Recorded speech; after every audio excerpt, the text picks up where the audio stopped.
నిన్న రాత్రి నరేంద్ర మోదీ గారు చాలా పెద్ద పెద్ద మాటలు మాట్లాడాడు. ప్రతిపక్ష పార్టీలన్నీ కూడా నారీ శక్తి బిల్లుని అడ్డుకున్నాయి, మహిళా మండలి నేను ఎక్కడికో తీసుకువెళ్ళాలని అనుకున్నాను, కానీ ఈ కాంగ్రెస్ అదేవిధంగా ప్రతిపక్ష పార్టీలన్నీ కూడా ఆ బిల్లును ఆగిపోయేలా చేశాయి, వీగిపోయేలా చేశాయి.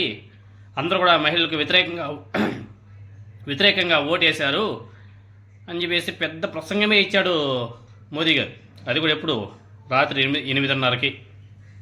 ఏమైనా ఉంటే డే టైం మాట్లాడగలగానే ఈయనకి బాగా అలవాటైన పనే.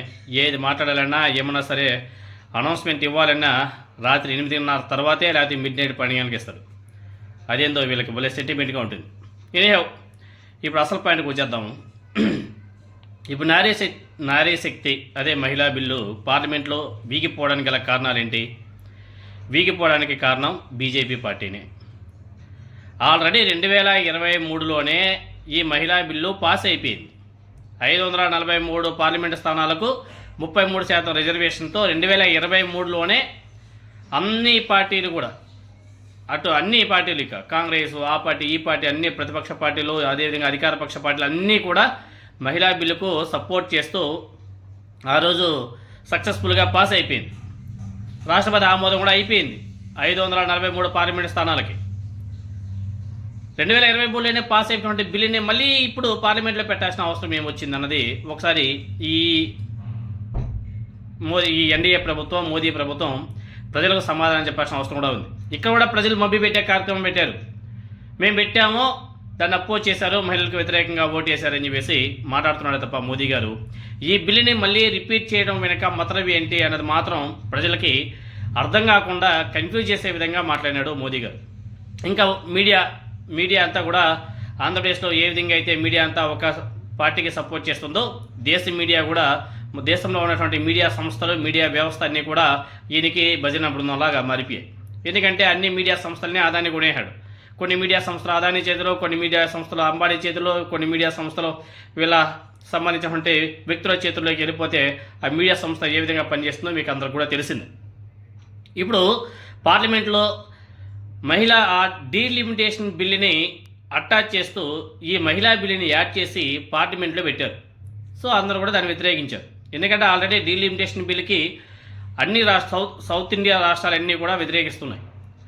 మీరు ఈ విధంగా ఈ డీలిమిటేషన్ ఇంప్లిమెంట్ చేస్తే మా రాష్ట్రాలు నష్టపోతాయని చెప్పేసి సౌత్ ఇండియాలో ఉన్నటువంటి ప్రతి ఒక్క రాజకీయ పార్టీ అపోజ్ చేసింది. ఎక్సెప్ట్ చంద్రబాబు నాయుడు గారు, పవన్ కళ్యాణ్ తప్ప మిగతా అందరూ కూడా దాన్ని అపోజ్ చేశారు. ఈవెన్ రేవంత్ రెడ్డి కూడా అపోజ్ చేశాడు. ఎందుకంటే డీలిమిటేషన్ వల్ల సౌత్ ఇండియా రాష్ట్రాలు అన్నీ కూడా నష్టపోతాయి. ఇప్పుడు డీలిమిటేషన్ బిల్ వల్ల పెరిగే ఏవైతే సీట్లు ఉన్నాయో ఆ సీట్లలో 33% మహిళలకు ఇస్తామని చెప్పేసి మోదీ గారు దానికి లింక్ పెట్టి బిల్లుని పార్లమెంట్లో పెట్టారు. డీలిమిటేషన్కి మహిళా బిల్లుకి సంబంధం ఏమిటండి? ఒకవేళ మీకు మహిళల మీద అంత చిత్తశుద్ధి ఉంటే ఓన్లీ మహిళా బిల్లుని మాత్రమే పార్లమెంట్లో ప్రవేశపెట్టాలి. అంతేగాని ఆ బిల్లుని తీసుకొచ్చి డీలిమిటేషన్ ముడిపెట్టి రెండింటిని కూడా పాస్ తెప్పించుకునేద్దామని చెప్పేసి భలే అతిథిని ఉపయోగించారు. ఆల్రెడీ డీలిమిటేషన్కి అన్ని పార్టీలు వ్యతిరేకిస్తున్నాయి కాబట్టి ఆ బిల్లుతో పాటు ఈ బిల్లు పెట్టడం వల్ల అన్నీ కూడా వీగిపోయాయి. ఇక్కడ ఈ బిల్లు పెట్టడానికి గల కారణం ఏంటి? డీలిమిటేషన్లో ఏవైతే పెరుగుతాయో సీట్లు, దాంట్లో నుంచి 33% రిజర్వేషన్ మహిళలకు ఇస్తామని చెప్పేసి లింక్ పెట్టి పార్లమెంట్లో ప్రవేశపెట్టాడు మోదీ గారు బిల్లుని. సో ఆటోమేటిక్గా అది వీగిపోతుంది కదా. ఆల్రెడీ దీనికి లింక్ పెట్టాడు కదా.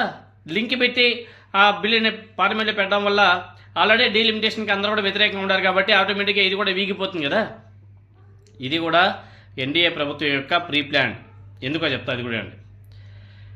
ఇప్పుడు కానీ ఆ బిల్లును ప్రవేశపెట్టకపోతే, మహిళా బిల్లును ప్రవేశపెట్టకపోతే డీలిమిటేషన్ బిల్లు కూడా వీగిపోతుంది.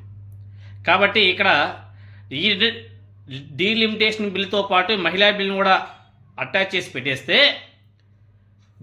అయితే రెండు అవుతాయి. కాకపోతే రెండూ కాకపోతే మహిళా బిల్లుకి ప్రతిపక్ష పార్టీలన్నీ కూడా వ్యతిరేకంగా ఉన్నాయని చెప్పేసి బీభత్సంగా మన మీడియా ద్వారా జనాల్లోకి బాగా తీసుకువెళ్దామని చెప్పేసి ప్రయత్నాలు చేశారు. తీరా జనాలకు అందరికి కూడా బాగా అర్థమైపోయింది. ఏం అర్థమైంది? అదే ఈ మహిళా బిల్లు 2023లోనే పాస్ అయింది కదా, రాష్ట్రపతి ఆమోదం కూడా వచ్చేసింది కదా, మళ్ళీ ఈ బిల్ని పెట్టడం వెనక మోదీ గారి మతలబు ఏంటి అని చెప్పేసి జనాలకు అందరికి కూడా బాగా తెలిసిపోయింది. నిన్న ఆయన 8:30 నుంచి అదే సుళ్ళు నారీ శక్తికి ప్రతిపక్ష పార్టీలన్నీ కూడా అడ్డుకున్నాయి, వీగిపోయేలా చేశాయి, మహిళలకంతా కూడా వ్యతిరేకం బిల్లు అని చెప్పేసి డప్పు కొట్టే ప్రయత్నాలు చేసి చేసి చేసి అక్కడి నుంచే జనాల్లో కూడా, ఎందుకంటే ఒక సైడ్ నుంచే మాటలు వెళ్తాయి, రెండో సైడ్ నుంచే మాటలు ఎప్పుడైతే వెళ్తాయో అప్పుడు జనాలు కూడా దాన్ని ఏది కరెక్ట్ అని చెప్పేసి ఆలోచన చేస్తారు. చాలామంది అనుకుంటారు, ఇంకా కొంతమంది ఉన్నారు మహిళా బిల్లుకు ప్రతిపక్ష పార్టీలో వ్యతిరేకమనేసి. మహిళా బిల్లుకు ఏ పార్టీ కూడా వ్యతిరేకం కాదు. డీలిమిటేషన్తో ముడిపెట్టి మహిళా బిల్లును ప్రవేశపెట్టడం వల్లే ఆ బిల్లు ఆగిపోయింది, వీగిపోయింది.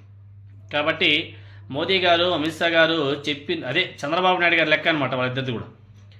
పదే పదే ఒకటే దాన్ని చెప్తూ పోతే అదే నిజమని చెప్పేసి ప్రజలు నమ్మేస్తారని చెప్పేసి ప్లాన్.